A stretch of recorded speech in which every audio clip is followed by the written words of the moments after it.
Ladies and gentlemen, welcome back to Anything Blows. My name is ENI-THING. I'm proud to be back at the Brentwood Centre, back here. Just feels like with every flash of an eye, every blink of an eye, I'm always here. So now back with Tom Welland. Tom, I see all the time. By the way, where's the milkshake today? The milkshake's not here today, you know. I haven't come with milkshakes today. No, There's not a Starbucks around Brentwood.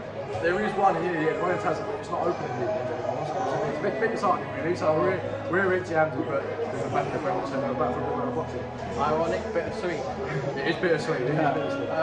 How are you feeling, and how have you been since I spoke to you a month ago? I've been good, you know. Obviously, I fought since then as well. I have a little bit of time off now. I only fought last week. I haven't been in the gym for a week. I have a little bit more time off, and then we'll get back in July. And talk about the contest in Bolton. Correct me if I'm wrong, did you knock him down? I put him down in the second. I dropped him in the second round. We went the distance. It was good early fight for me. Tough opponent. Listen, I'm not a fan of the 4-round fights anymore. We said we're going to look for more 60s now. Maybe a push up to an 8, maybe even a title. But listen, we're just going to wait and see. Good fight for me though. Now 5-0 with 2 knockouts. Compare him to your last 4 opponents. First of all, in terms of power, in terms of pressure, would you say he was one of the hardest you faced for them? Yeah, he was definitely the toughest. He knew how to kill a fight. The first 2 rounds, he knew how to he knew how to dictate it. He knew what he wanted to do, and it was tough. It was so different that I had to implement in my own game. You know, I still had to win the rounds, even though he wasn't really engaging. I still had to win the round. So it was another box tick for me, and it was something else that I know now what I can do. But he can punch quite hard. I didn't give myself him the opportunity to hit me, you know. So he could punch hard, and he was one of those. He was smart. He knew how to survive, but it was a good only fight for me. And talk about that out of the first 5 contests now. Which one's been your favourite? Probably my 4th fight. The Marvin Solano fight at York. Just because it was at York, it was local, it was at home, and also that Marvin Solano's a good fight, man. So listen, we had a good scrap, but probably my favourite fight today. And that shows with your full professional contest, you fight someone that was 24 and 12 or 26 and 12. He was game, and you know what? They call these South American journeymen. He had a winning record, but he came to scrap. So talk about that now. Obviously, you love Bolton and you're always on the What's On shows in Bolton, but where do you want to go next? Do you know what? I don't really care where I fight. I just want to get out.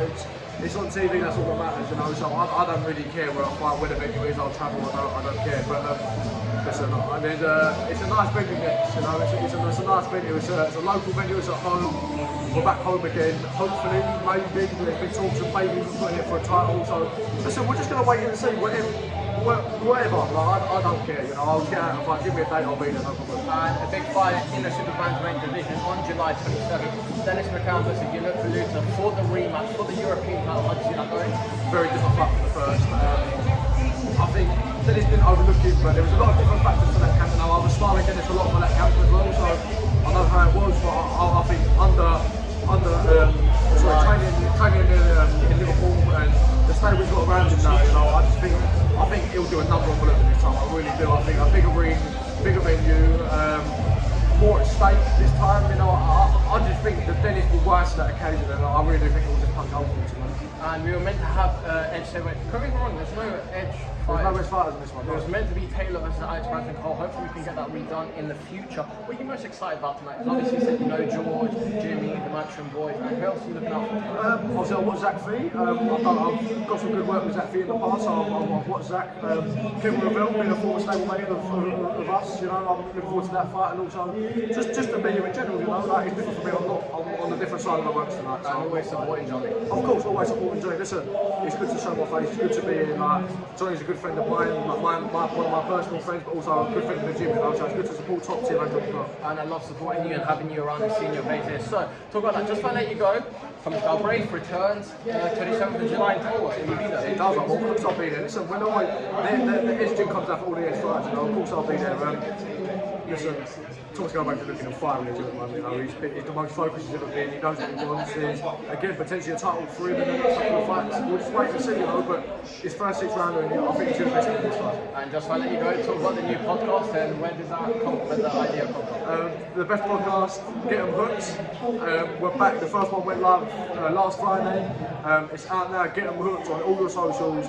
give it a watch, people, not one to be missed. And one day we got to do an interview with all three of you, but talk about Jay and talk about you. Listen, Jay's the life of the podcast. We call him the A-side for a reason. You know, he comes with a bubbly energy. He's man and me and Super just trying to put him as much as we can. So we talk about boxing. We talk there's a little bit of shits and gits in there as well. You know, so there's a bit of everything. I think there's a little bit in there for everyone. And if it's not your thing, it's not your thing. But listen, it's a good podcast. It's entertaining, and we're bringing something new. And just to let you go, what's your message to everyone that supports you, supports the podcast, supports the boys, and supports the edge lot? And what's your message for when you return? And what's the message to everyone that supports? Listen, everyone who supports, everyone who does support, to be honest, everyone who chooses to watch my fights, watch all the boys' fights, thank you. It's much appreciated. The support doesn't go unnoticed at all. To all of our sponsors, my personal sponsors, the gym sponsors, thank you so much. Again, without you, we couldn't be where we are today. And listen, it's onwards and upwards. Ladies and gentlemen, Tom Welland. Thank you, my friend. God bless you. Thank you.